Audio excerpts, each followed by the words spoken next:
Hello friends, कैसे हैं आप सब। आज हम लोग जो क्वेश्चन देखने जाने वाले हैं वो पाथफाइंडर ओलंपियाड में से लिया हुआ सवाल है।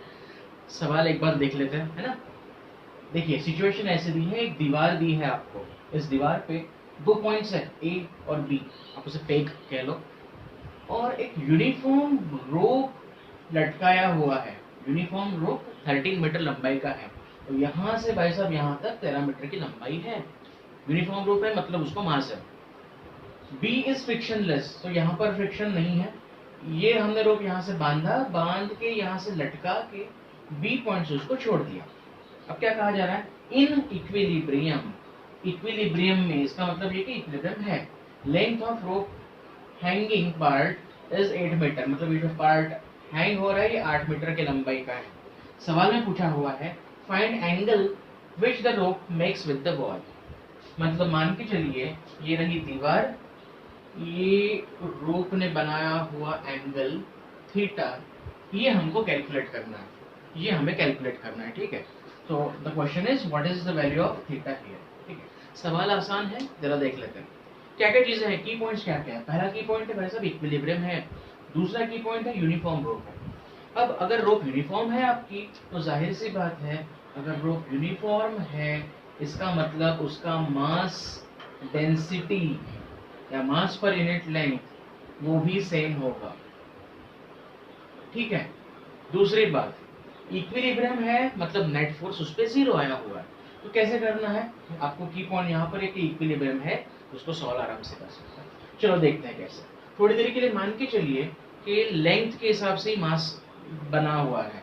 मतलब मैं थोड़ी देर के लिए एजम्पशन मान के चलता हूँ कि 1 किलोग्राम पर मीटर ये उसकी मास डेंसिटी है। 1 मीटर की लंबाई है तो 1 किलोग्राम लेके आएंगे, ठीक है। तो 13 किलोमीटर है तो 13 किलोग्राम का होना चाहिए, ठीक है।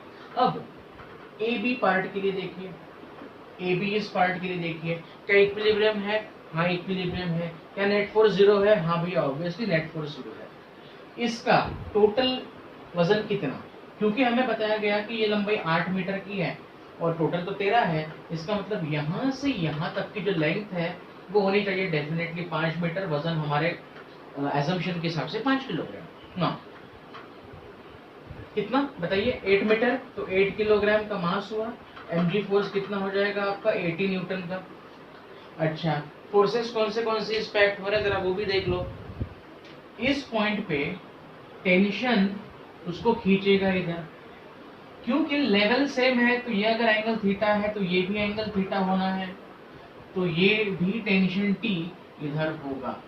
तो आप आसानी से देख सकते हो यहाँ पर क्या हो रहा है, यहाँ पर क्या हो रहा है कि टेंशन टी जो है वो आ रहा है इधर कहीं तो भी।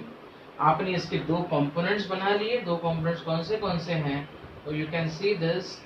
अगर ये एंगल थीटा बना तो ये एंगल भी थीटा बना, ये बना आपका टी कॉस थीटा, ये हो जाएगा आपका T sine theta, T sine theta. तो आप देख सकते हैं T sine theta, T sine theta वो तो कैंसल आउट हो जाने हैं, उनको लेने की जरूरत नहीं पड़ेगी।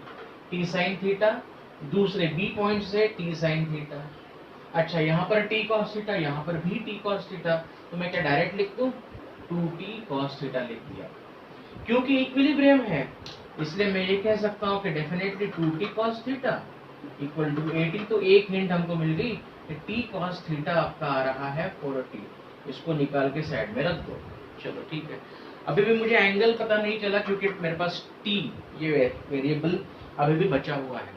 मुझे एक और इक्वेशन की जरूरत पड़ेगी क्योंकि एंगल और t ये दो अननोन चीजें हैं।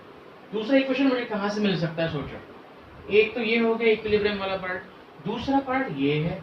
यहाँ पर भी तो मैं इक्विलिब्रियम का इक्वेशन लगा सकता हूँ, बिल्कुल लगा सकता हूँ। तो देखो क्या होने वाला है। बी पॉइंट से देखो, ये है आपका वो छोटा सा पेग, स्मूथ पेग, और यहाँ से मास वाली रोप लटकी हुई है, लटकी हुई है। अब क्या ये रोप नीचे गिर रही है? नहीं गिर रही है। इसका मतलब आप ये कह सकते हो कि डेफिनेटली कि ये जो रोप का वजन है कितना होना चाहिए वजन, ये 5 मीटर है तो 5 किलोग्राम। 5 किलोग्राम तो फोर्स कितना हो गया 50 न्यूटन। इस 50 न्यूटन के फोर्स को नीचे गिरने से कौन रोक रहा है, तो tension T, tension T, tension T, tension T इसे नीचे गिरने से रोक रहा है। सो ऑब्वियसली दूसरा जो होगा उसको बैलेंस करने वाला वो है टेंशन टी। इक्विलिब्रियम है तो जाहिर सी बात है टेंशन टी हो गया आपका 50 न्यूटन। हो गया भैया पहला इक्वेशन। दूसरा इक्वेशन आप जब इन दोनों को सॉल्व करोगे टेंशन टी के लिए पुटअप करो, आपको मिलेगा cos थीटा इक्वल टू कितना 40/50 यानी कि 4/5।